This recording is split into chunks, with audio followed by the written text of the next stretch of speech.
नमस्कार, MP7 news Madhya Pradesh में आपका स्वागत है। मैं हूं मुन्ना राजपूत। आज MP7 न्यूज़ की खास मुलाकात प्रोग्राम में आपका स्वागत है और हमारे साथ आज मौजूद हैं राजनगर विधानसभा क्षेत्र की या यूँ कहें कि खजुराहो क्षेत्र की और छतरपुर जिले की भी हम कह सकते हैं समाज सेविका मयंका गौतम जी, जो भारतीय जनता पार्टी की नेत्री भी हैं।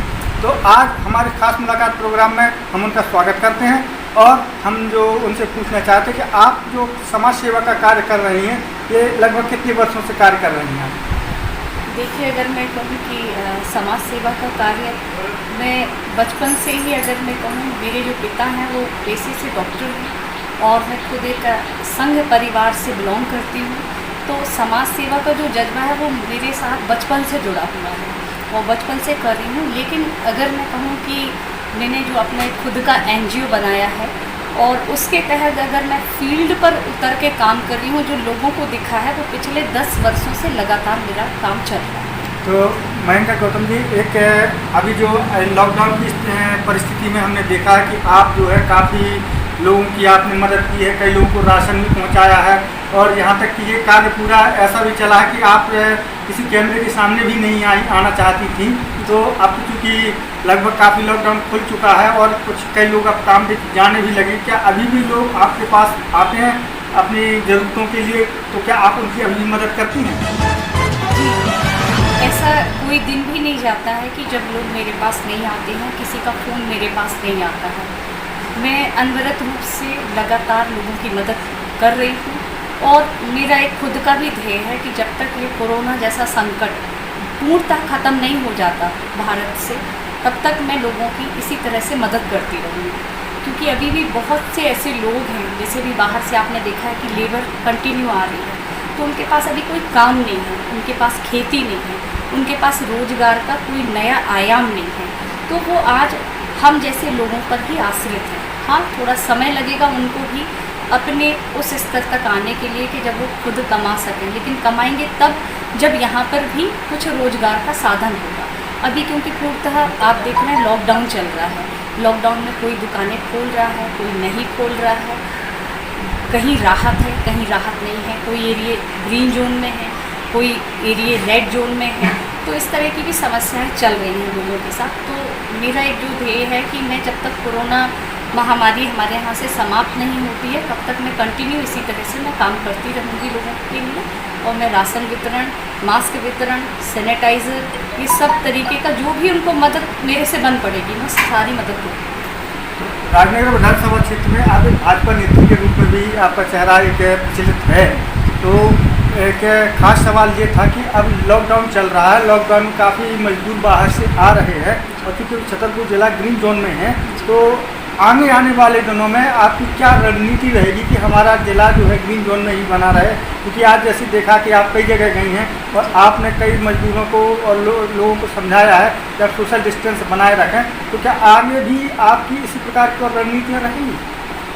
जी बिल्कुल, क्योंकि लोगों को जागरूक करना ही समाज सेवा का मेन ध्येय होता है कि हम लोगों को, कितने लोगों को हम जागरूक कर पा रहे हैं।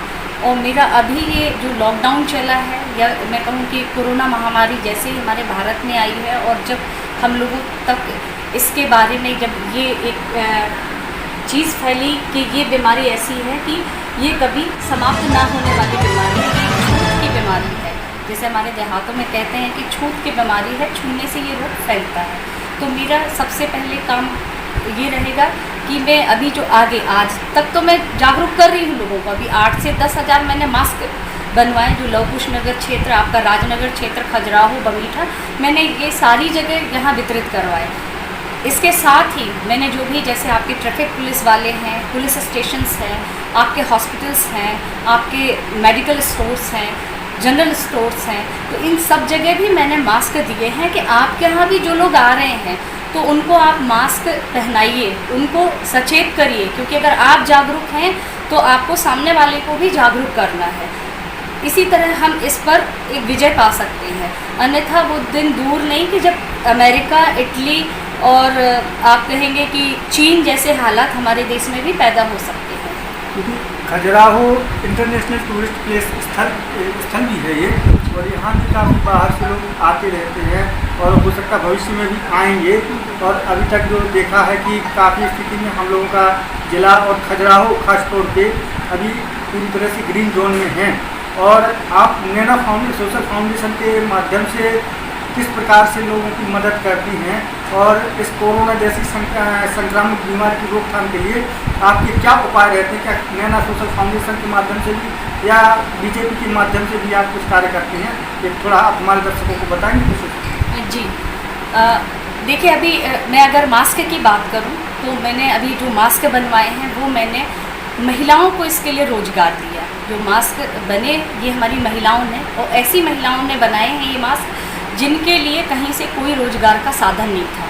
वो बैठी हुई थी और वो मुझे बहुत धन्यवाद भी करती हैं इस चीज़ के लिए कि मैंने उनको ऐसे समय में उनको, क्योंकि मेरी भी एक हेल्प हो गई कि मुझे मास्क मिल गए, और उनके लिए सबसे बड़ी एक चीज़ हो गई कि उनके लिए एक रोज़गार मिल गया उनको, क्योंकि उस पैसे से उन्होंने अपने घर के खर्च को निकाल लिया। मैंने और भी राशन से भी मदद की। और जो आप अभी कह रहे हैं कि खजुराहो जो है या छतरपुर ज़िला जो है तो वो ग्रीन जोन में है, तो मैं नहीं, मेरी साथ ऐसी कई समाजसेवी संस्थाएं हैं, हमारे बीजेपी के भी कार्यकर्ता हैं जो इस ओर कार्य कर रहे हैं, तभी हम लोग ग्रीन जोन में हैं। अगर ये सब कार्य नहीं किया होता या लोगों ने ये तत्परता नहीं दिखाई होती, लोगों को जागरूक नहीं किया होता, तो आज हम भी रेड जोन में हो गए होते। क्योंकि हम खजुराहो, जो आपने कहा ना कि हम खजुराहो जैसी जगह में हैं जहाँ इंटरनेशनल जगह है ये, और जहाँ देश विदेश से लोग आते हैं, और पिछले समय तक अभी आते रहे हैं जब तक लॉकडाउन नहीं हुआ था। तो कहीं ना कहीं अगर हम देखें तो हम जागरूकता हमने फैलाई है, जागरूकता लाई है, लोग जागरूक भी हुए हैं, और आज लोग इस चीज़ को भी भली भांति समझते हैं कि अगर हम सुरक्षित हैं तभी हमारा परिवार सुरक्षित है, हमारा मोहल्ला सुरक्षित है, हमारे कस्बा हमारा सुरक्षित है, हमारे गांव सुरक्षित है, क्योंकि इसके लिए हमें सबसे पहले सुरक्षित होना होगा। तो निश्चित तौर पर मैं आगे भी इस तरह से, जैसे नैना सोशल फाउंडेशन तो अपना कार्य कर ही रही है और भी संस्थाएं कर रही हैं, और मैं आगे जो भी इस चीज़ को ख़त्म करने के लिए, जो इस महामारी को ख़त्म करने के लिए हम लोगों से जो भी मुहिम चलानी पड़े हमको, चाहे मैं सामाजिक कार्यकर्ता होने के नाते में ये कार्य करूं या मैं एक बीजेपी की नेत्री होने के नाते जो हमारी पार्टी आदेशित करेगी, तो वो मैं भली भांति लोगों के बीच में पहुंचूंगी और लोगों को जागरूक करूंगी। और चाहे वो मास्क वितरण हो, सैनिटाइज़र हो, या अभी त्रिकुटा चूर्ण जो अभी कहा गया है हमारे यहाँ बीजेपी में कि इसके लिए भी लोगों को जागरूक करें कि ये चूर्ण का भी सेवन करना है आपको, क्योंकि जो कहते हैं ना हीट में ये ज़्यादा प्रभाव नहीं छोड़ पा रहा है अपना, कोरोना हीट में जल्दी ख़त्म हो रहा है, तो ये त्रिकुटा चूर्ण भी इसी तरह से लोगों को दिया जा रहा है। इसके पहले आप जो है एक बेटी बचाओ बेटी पढ़ाओ, इसमें भी आपने काम किया है भारतीय जनता पार्टी की एक नेत्री के रूप में, तो आपको छतरपुर ज़िले में कैसा महसूस हुआ है? थोड़ा कम शब्दों में आप बताएं। जी, छतरपुर ज़िले में मैं बेटी बचाओ बेटी पढ़ाओ के लिए मैंने कार्य किया, और मुझे इनफैक्ट बहुत अच्छा लगा, क्योंकि कई बेटियां मेरे से जुड़ गईं, और कई बेटियों के ऐसे कार्य थे, छोटे छोटे से कार्य थे जिनको मुझे करने में बहुत अच्छा लगा। कई ऐसे गांव थे जहां बेटियों का प्रतिशत बहुत ज़्यादा था, लेकिन वो लाइट विहीन थे, वहाँ लाइट ही नहीं थी, बेटियां पढ़ना चाह रही थी। उनके साथ प्रॉब्लम ये थी कि कई जगह कि उनके स्कूल्स 8वीं तक ही थे, 8वीं के बाद उनके माँ बाप उनको घर में बिठा दे रहे थे क्योंकि उनको अन्यत्र जाना पड़ता था। तो वहाँ स्कूल जो थे तो 8वीं से वो 10वीं हुए, 10वीं से वो 12वीं हुए। कई जगह मैंने अपने सांसद महोदय जो हमारे पूर्व सांसद जी रहे हैं तो उनसे भी आग्रह किया, और उन्होंने सांसद जी ने उस जगह सहयोग भी दिया, और कई जगह उन्होंने स्कूल को जो 8वीं तक थे वो 10वीं और 12वीं तक पहुँचे, जिससे बेटियाँ भी पढ़ पाईं। और भी कई छोटी छोटी जो समस्याएं थी बेटियों की, तो उनको मैंने अपने स्तर पर सभी जगह सॉल्व किया। कई लोगों के एडमिशन्स थे, कई लोगों को स्कॉलरशिप की प्रॉब्लम थी, तो वो सारी मैंने सॉल्व की, तो मुझे काफ़ी अच्छा लगा। तो हमारे इस खास मुलाकात प्रोग्राम में मयंका गौतम जी आपको बहुत बहुत धन्यवाद कि आपने अपना कीमती समय दिया। तो हमारे इस खास मुलाकात के प्रोग्राम में आज जो मौजूद थी वो भारतीय जनता पार्टी की नेत्री और सोशल वर्कर मयंका गौतम जी थी, जिन्होंने आज अपने विचार हमारे चैनल के माध्यम से रखे हैं। आप लगातार खबरों के लिए हमारे साथ बने रहें MP7 न्यूज़ पर। धन्यवाद।